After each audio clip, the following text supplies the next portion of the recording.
Let us pray. Out of your word and into our hearts, may your truth take root and grow until we're overwhelmed by your love and by your grace. In Jesus' name, amen. Some of us are old enough to remember being able to take a family member to the airport and save our goodbyes until right before they boarded the plane at the gate. We waited for the right moment to deliver our final words, a last hug, and a longing look as they made their way down the jetway. If we said our goodbyes too soon, those last few minutes would be awkward, knowing that we'd already used up what we wanted to say. However, if we said our farewells too late, we were shouting all too personal messages at their back as they made their way down the jetway. Timing was everything, and when we got it right, it was magical. 9/11, curbside check-ins, and regulations limiting only passengers at the gate changed everything. There's no time to get your loved one and their luggage out of the car before someone's honking the horn because you're blocking them, or a police officer is telling you that you need to move on or your car will be towed. It's hard to offer an intimate farewell when you're struggling to pull a carry-on out of the trunk, trying to tip the sky cap, and at the same time be worried about the guy behind you and whether his car is going to surge forward and pin you to the bumper of your car. Our goodbyes have become shouts from the driver's seat through the passenger window over the roar of traffic and the smell of exhaust.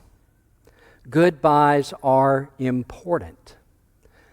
And Paul had a well-crafted goodbye for the Corinthians. Their future, the Christians at Corinth, was unclear as they faced persecution while at the same time battling each other within the church. Paul intends for his parting words to reach beyond that moment and to address their future. Paul said this, "The grace of the Lord Jesus Christ, the love of God, and the communion of the Holy Spirit be with you all." You may recognize this as a Trinitarian benediction, a blessing given at the end of worship. But what's interesting about this is Paul's blessing comes after, if you look back in 2 Corinthians chapters 10 on up into 13, he is chastising the Corinthians for their falling prey to false teaching. And he's very harsh in what he has to say to them. So his blessing here may actually be an apology for the way he has reacted to their lack of faithfulness. Paul spent time in Corinth starting the church before leaving to plant churches elsewhere. And in his absence, the Corinthian church struggled. And some, what are known as super apostles, showed up, challenging Paul's authority and encouraging the church members to abandon his grace-focused teaching about Jesus Christ. These false teachers wanted the Corinthians to follow a more legalistic version of Christianity. Well, some of the Corinthians drank the Kool-Aid, following these new preachers and rejecting Paul. Paul's second letter to the Corinthians was written out of hurt, anger, and frustration. In the 11th chapter of 2 Corinthians, he condemned these false teachers. He said, "And what I do, I will continue to do, so that I deny an opportunity to those who want to be recognized as our equals in what they boast about. For such boasters are false apostles, deceitful workers disguising themselves as apostles of Christ. And no wonder, even Satan disguises himself as an angel of light. So it is not unusual that his ministers disguise themselves as righteous ministers. Their end will match their deeds." Paul objected primarily to the way these false teachers denied the sufficiency of God's grace for salvation, and their insistence that Christians must fulfill the law to be saved. Paul said, "I'm afraid that as the serpent deceived Eve by its cunning, your thoughts will be led astray from a sincere and pure devotion to Christ. For if someone comes and proclaims another Jesus than the Jesus we proclaimed, or if you receive a different spirit from the one you received, or a different gospel from the one you accepted, you receive their deception readily." These impostors said that God would reject the Corinthians if they weren't good enough. They used rejection as manipulation. We know the dark power of rejection and its damage, so we do anything to avoid it. While it's true that some people unconsciously sabotage their relationships because of a history of abandonment and feelings of unworthiness, no one consciously chooses rejection.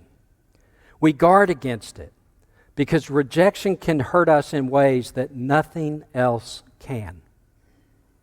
Think of a 10-year-old girl coming home from school in tears because her best friend laughed at her and made fun of her in front of others. Her mom tries to console her, but her words of comfort are no match for the feelings of shame that this young girl feels from when her friend mocked and rejected her.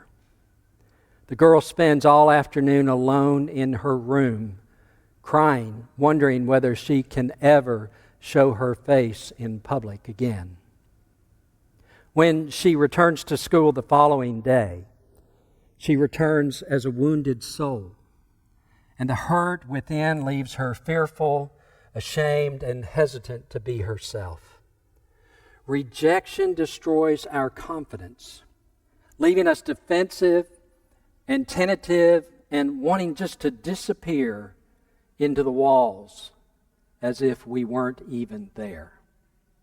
In pain and embarrassment, we conceal our true selves, and we become someone that we think people can't possibly reject, but it's not who we are. And it works until it doesn't. And then we're forced once again to retreat into humiliation, wondering if there's ever a place that will be truly accepted for who we are. God created us for community and connection. We thrive through acceptance and belonging. The chief strategy of those who seek to control us is to convince us that we're unacceptable to God. They manipulate us by convincing us that God hates us, but they say that God hates our sin. But when it's our sin and they say God hates our sin, what it feels like is that God hates us. So we become like the 10-year-old girl afraid to venture out. If we risk putting ourselves out there, we do so as wounded people. And the fear and the brokenness inhibit us from finding the life-giving connection that God created us to have both with Him and with each other. It's straightforward. The fear of rejection takes us further away from living life abundantly as God intends. False teachers tell us that God is angry with us and that we must convince God to love us. This idea fails to acknowledge that God has loved us from the start. Jesus came to demonstrate God's urgent desire to be in a relationship with us. Remember, Jesus said this, "For God so loved the world that He gave His only Son, so that everyone who believes in Him may not perish, but have eternal life." Indeed, God did not send the Son into the world to condemn the world, but so that the world might be saved through Him. Paul echoed this in Romans. God proves His love for us in that while we were still sinners, Christ died for us. What this is telling us is that long before we ever knew of our need for God, God provided everything necessary for our salvation. Long before we were ever aware that we needed God, God did what we needed that we couldn't do for ourselves. A lot of times people tell us that we need to invite Jesus into our lives. Invite Jesus into our heart. As if somehow or another what we're doing right now, if we invite Jesus in, then maybe Jesus can bless it. But our life is not the best life. The best life is the life that Jesus leads. And Jesus extends an invitation for us to enter into a relationship with Him in which He then brings us into His relationship with the Father and the Spirit. That's a much better life than just asking God to bless what we're doing, but to accept that invitation to unite with Jesus and therefore with the Father and the Spirit. They have a beautiful relationship, and they want us to connect with them so that the relationship that the Trinity shares becomes our relationship too. The good news is that Jesus enables us to enter into that relationship because He invites us into His life. And that's what salvation is, to live in intimate connection with the Trinity. The Trinity is what I want to call the portrait of perfect unity. And here I'm paraphrasing Katerina Pavlova, who said early church theologians described the Trinity as an eternal dance of the Father, Son, and Spirit. In this dance, they have loved one another for all eternity. They deeply and intimately know one another, so there's no fear, shame, or insecurity in their knowledge of each other. Overflowing love is their central attribute. The Trinity exists so intimately with one another, for one another, and in one another that they constitute a single, unique, and complete unity by themselves. The Trinity is the ultimate symbol of unity. And it's a symbol of God who desires that we join in the dance of their intimacy. They want us to participate in the divine dance free of fear, shame, and insecurity because God created us to be one with Him. God didn't create us to manipulate us or to move us around like chess pieces on a board. God didn't need someone to love. God was so overflowing with love that God said, I want to share this. And we were created out of shared love. And that's the only reason we exist, is to experience the love of God as the Trinity experiences it, and to emulate that as we share together in life in the church. We have nothing to fear in this relationship and everything to gain. Growing up at bedtime, my parents said this. Maybe they would say this to you. Good night, sleep tight, don't let the bed bugs bite. Well, we know that the sleep tight part of that idiom comes from when ropes supported mattresses that occasionally had to be tightened, or otherwise the mattress would end on the floor. But bed bugs are still not a comforting thought right before you go to sleep, right? Susan Stiles tells her daughters something else when she puts them to bed. She says, remember you are God's beloved, and we love you too. Sleep loose. Sleep loose. She wants her children to release themselves into the love of God as they go to sleep. And they can sleep loose because they know God's love and acceptance in the way that it's been modeled by their parents. Too many of us sleep tight, fearing some type of rejection of others, maybe even the rejection of God. Maybe you've prayed the prayer, if I should die before I wake, I pray the Lord my soul to take, as if somehow or another we have to convince God to receive us. That is so sad. Sleeping tight is an unpleasant and uncomfortable way to sleep.